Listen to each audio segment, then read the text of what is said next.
ఆ accident spot దగ్గర ఇంకా జనాలు వచ్చి ఏ రకంగా చూస్తున్నారో చూడండి. అక్కడ బండి లేదు, లేదంటే ఏమీ లేదు. అక్కడ ప్రవీణ్ ప్రగడాల ఇక్కడ చనిపోయాడు అని చెప్పి ప్రతి ఓళ్ళు ఆగి చూసి పరిస్థితి చూడండి. అది ఎంత సెన్సేషన్ అయిందో ఈ హత్య. ప్రతి కారు ఆఫ్ చేసుకోవడం, పక్కన పెట్టుకోవడం, ఆ స్పాట్ని చూపించడం. ఇంత చిన్నదంటే ఎలా చనిపోయి ఉంటాడు. చూడండి, ఆగండి, చూడండి పరిస్థితి ఏ విధంగా ఉందో చూడండి. ఏ విధంగా ఉందో కనపడుతుందో. జనం ఎలాగో వచ్చి ఇక్కడ చూస్తున్నారు. అదిగోండి నయారా పెట్రోల్ బంక్. అది నయారా పెట్రోల్ బంక్.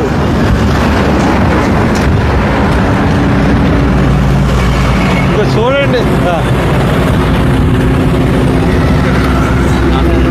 ఎంతమంది జనం చూస్తున్నారో చూడండి.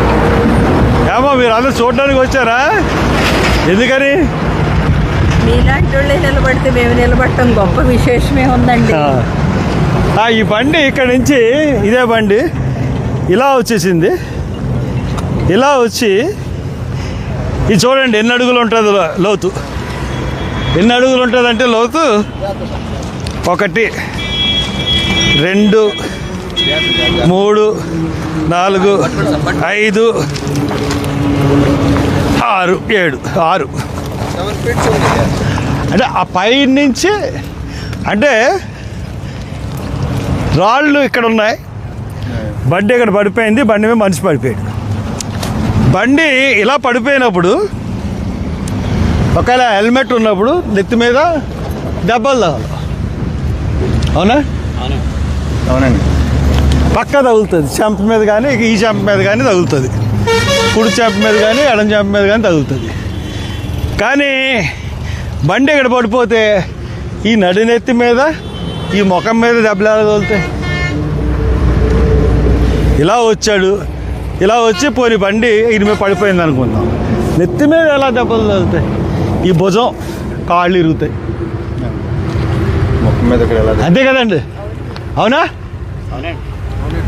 అందరూ చూపించి ఇక్కడి నుంచి వచ్చి మీరు అందరూ చూడడానికి వచ్చారు.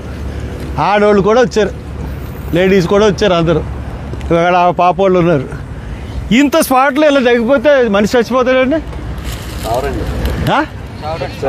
అసలు చచ్చిపోయేంత లోతు ఏమైనా ఉంది? ఇది చిన్న దెబ్బలు తగులుతాయి అంతే. చిన్న దెబ్బలు లేవు, పైకి వచ్చేస్తారు. అటువంటిది ఇది పడిపోయిన తర్వాత ఏం జరిగింది అన్నది పోలీసు వాళ్ళు వీడియోలు చూపించట్లేదు. వాళ్ళందరూ తీరా అక్కడి నుంచి. వాళ్ళందరికీ ఇది ప్రతి వాళ్ళు ఇంతమంది వచ్చి చూస్తే వెళ్తున్నారు ఇక్కడికి. అంటే ఆ పాస్టర్ని చంపేశారు. చంపేసి ఇక్కడ ఎక్కడి నుంచో తీసుకొచ్చి ఇక్కడ పడేసి ఇక్కడ బండి ఇలా పెట్టిపోయారు. అది క్లియర్గా మనకు అర్థమవుతుంది. అది చెప్పడానికి అక్కడికి వచ్చాను.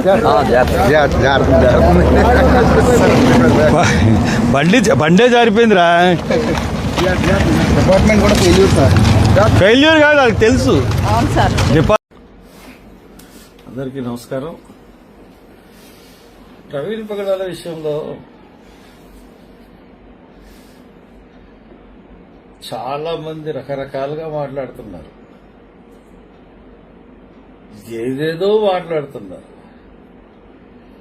వాళ్ళకి సమాధానం చెప్పడం పెద్ద విషయం కాదు, కానీ నా స్థాయి కాదు అది. ఏయో రకరకాల మాటలు. మేము అడుగుతున్నది ఏంటంటే ప్రవీణ్ పగడాల విషయంలో ఆయన హత్య లాగా కనబడుతూ ఉంది. అది హత్య, యాక్సిడెంట్ కాదు. కాబట్టి అది హత్య ఎవరు చేశారు, ఎందుకు చేశారు, దానికి ఎందుకు చేయాల్సి వస్తుందో గవర్నమెంటే చేయించి ఉంటుందని మేము చాలా క్లియర్గా ఎస్టాబ్లిష్ చేశాం. ఇప్పుడు మధ్యలో వీళ్ళందరికీ ఎందుకో నాకు అర్థం అవట్లేదు. గుమ్మడికాయ దొంగలంటే భుజాలు తడుముకున్నారండి. ప్రతి ఓడు వచ్చేసి మిమ్మల్ని రమ్మన్నామా? మేము అడుగుతున్నది గవర్నమెంట్ని. గవర్నమెంట్కి అడుగుతున్నాం, కోర్టులను అడుగుతున్నాం, పోలీస్ డిపార్ట్మెంట్ని అడుగుతున్నాం. మధ్యలో మీకెందుకురా బాబు? తెగ దూరిపోతా ఉన్నారు. పతిగోడు వచ్చి మెసేజ్ ట్రోలింగ్ చేయడానికి ప్రయత్నిస్తారు. ఏం చేస్తారు? దాన్ని ఏమన్నా చేయగలరా? ఏమి చేయలేరు కనీసం ఏమి. కాబట్టి నోరు మూసుకుని ఊరుకోండి. మళ్ళీ ఇంకొకసారి చెప్తున్నాను వినండి. ప్రవీణ్ పగడాల ఈ 24th మార్నింగ్ బయలుదేరాడు బుల్లెట్ మీద. అతను ఫ్రెండ్ ర్యాపిడో మీద వెళ్తున్నాడు ఉద్దేశం తెలుసు. అతను కారు ఇచ్చేసి బుల్లెట్ మీద వచ్చాడు. దానికి కారణం ఏంటంటే, నాకు విజయవాడలో ఒక మీటింగ్ ఉంది, కొవ్వూరులో ఒక మీటింగ్ ఉంది అంకుల్ అని చెప్పి ఆయన బయలుదేరాడు. అంతకుముందు ప్రోగ్రాంలో ఈ విజయవాడ అంతకుముందు లేదు. వాళ్ళు చాలా ప్రెషర్ ఇస్తున్నారు విజయవాడలో. కాబట్టి నేను బయలుదేరాలి అంకుల్, వాళ్ళు మనకు ఎప్పటి నుంచో తెలిసిన వాళ్ళు అని చెప్పేసి ఒక ఆయనకి చెప్పాడు. ఆయనే నాకు చెప్పాడు. ఇమీడియట్ గా ఆయన బండి మీద బయలుదేరిపోయాడు. విజయవాడ దగ్గర అంటే గన్నవరం దగ్గర తుంపల్లి అని విలేజ్. అక్కడికి వెళ్ళలేదు, కొవ్వూరు మీటింగ్కి వెళ్ళలేదు, డైరెక్ట్గా ఇలా వచ్చేసాడు. ఇప్పుడు ఆయన ఎక్కడ వెళ్ళాలి? నామవరం వెళ్ళాలి. నామవరం వెళ్ళాలంటే కొవ్వూరు బ్రిడ్జ్ దాటేసిన తర్వాత కాతేరు దగ్గర ఆయన రాజమండ్రి పట్టణంలోకి ఎంటర్ అయిపోవాలి. ఇక్కడి నుంచి వెళ్ళి అక్కడికి కోటిపూర్ బస్ స్టాండ్ మీదుగా వెళ్ళిపోవడం దగ్గర. లేదంటే కొంతమూరు దగ్గర ఆయన దిగిపోయి రావాలి. కానీ దివాన్ చెరువు వైపు వెళ్తే ఇట్స్ ఆల్ రౌండ్. అసలు అక్కడ అటేపు వెళ్లాల్సిన అవసరం లేదు. కానీ మోటార్ సైకిల్ అటే పెట్టి, ఈ మోటార్ సైకిల్ నడిపినోడు ఫేక్ అని ఎందుకు చెప్తున్నాం? ఎక్కడ అతను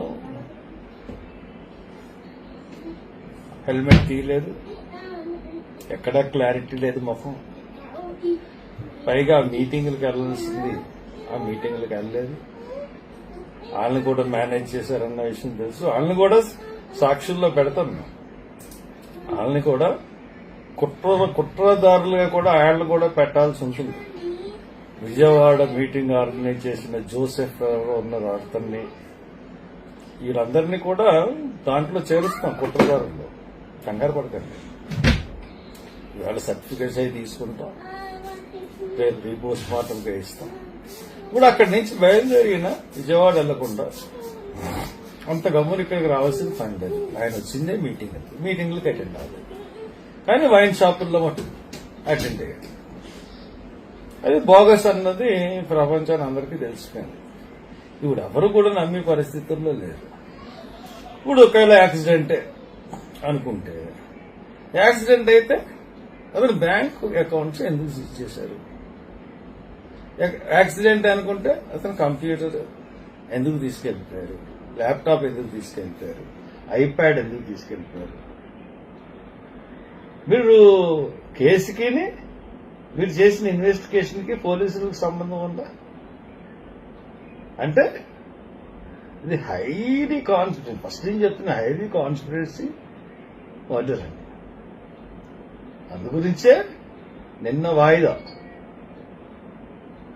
వాదించాలి ఆయన. నిన్న దాని గురించి ఒకవేళ నిన్న వాదించాల్సి వస్తే ప్రమాదంలో పడతాం. ఫ్యూచర్ లో కూడా వాయిదా పడింది కాబట్టి ఫ్యూచర్ లో కూడా ఇదని ప్రమాదం. ఆ బిల్లులు యాంటీ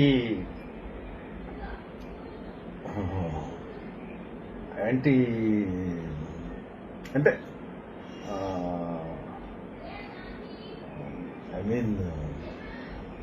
మత మార్పిడిని నిషేధించారు. ఫ్రీడమ్ ఆఫ్ రిలీజియన్ ని భారతదేశంలో తీసేయారు. ఎవరు ఇంకో మతంలోకి వెళ్ళడానికి వీల్లేదు. అందరూ హిందూ మతంలో ఉన్నారు. That is the motive. అందుగురించే కొన్ని రాష్ట్రాలు ఆ బిల్లుల్ని ఆమోదించినాయి. దానికి వ్యతిరేకంగా బిల్లు పడింది. దాంట్లో ఈయన వెళ్ళాడు దాంట్లోకి. ఆయన వాదిస్తున్నాడు, నేనే వాదిస్తానన్నాడు. తక్కిన వాళ్ళందరూ కూడా లాయర్స్ని పెట్టుకున్నాడు. ఈయన దగ్గర ఎటువంటి మెటీరియల్ ఉందో తెలియక ఇతనికి ఫేవర్గానే జడ్జిమెంట్ వస్తుంది. మొత్తం మనం ఏది అయితే ప్లాన్ వేసుకుని ఎప్పటి నుంచో మనం చేద్దాం అనుకున్నదంతా ఇదైపోతుందనే ఉద్దేశంతో అతన్ని మట్టుపెట్టారు. సో అది మా ఇన్వెస్టిగేషన్, అది కావాల్సింది. అందరూ కోరుకునేది కూడా అదే.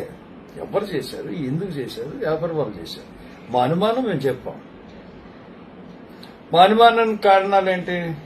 మోటివ్ బిల్లు కనబడుతుంది, ఇంకోటి బ్యాంక్స్ అకౌంట్స్ సీజ్ చేశారు, కంప్యూటర్ ల్యాప్టాప్ ఐప్యాడ్ సీజ్ చేశారు, ఇక్కడున్న ల్యాప్టాప్ తీసుకెళ్లిపోయారు, సెల్ ఫోన్ తీసుకెళ్లిపోయారు. అఫ్ కోర్స్ బాడీ దగ్గర ఉన్నాయి తీసుకెళ్ళడం అన్నది సహజం. ఇంటికెళ్ళి తీసుకెళ్లాల్సిన అవసరం అయితే లేదు కదా, దాంట్లో మెటీరియల్ ఉండాలి అన్న ఉద్దేశం. సో అందు గురించి మేము దీంట్లో ఐజీని పూర్తిగా అనుమానిస్తున్నాం. అంత కేసును తారుమారు చేసిందే ఐజీ, తర్వాత ఎస్పీ. ఐఓస్కి ఏం తెలీదు, పైనుంచి ఏం ఆదేశాలు వచ్చినాయో, ఎక్కడెక్కడ ఇన్వెస్టిగేషన్ చేయమన్నారు. పైగా ఏం చేశారు, ఏం చేశారు పైగా మనకి ఒకటి చేశారు. ఒక 7 దగ్గర పోలీసులు సంపాదించిన వీడియో అవుట్పుట్ అన్నది ముందుగా ప్రెస్కి ఇచ్చారు. ప్రెస్కి ఇచ్చిన తర్వాత ఆ ప్రెస్లో వాళ్ళందరూ చాలా వేసేసి ఇతను తాగుబోతు అన్నది ఇంకా కన్ఫామ్ చేసేసి, తాగేసి బండి నడిపేసి పడిపోయాడు అన్నది కన్ఫామ్ చేసేసి అతన్ని క్యారెక్టర్ని అసాసినేషన్ చేశారు. చేసిన తర్వాత కొత్తగా ఏమన్నా వీడియోలు ఐజీ తీసుకొచ్చి పెట్టాడు. ఏమో అప్పుడు తప్పు అన్నాడు, తర్వాత అయ్యే వీడియోలని తీసుకొచ్చాడు.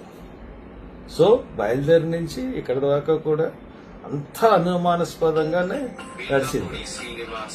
కాబట్టి దీన్ని మనం అడ్డుకోవాలి, ఖచ్చితంగా అడ్డుకోవాలి. ఖచ్చితంగా మనం మన ప్రొటెస్ట్ అన్నది తెలియజేయాలి. మన ప్రొటెస్ట్ తెలియజేయడం ఏ విధంగా ఉండాలంటే రేపు శనివారం ఖచ్చితంగా చాలా గట్టిగా ప్రొటెస్ట్ చేయాల్సిన అవసరం ఉంది.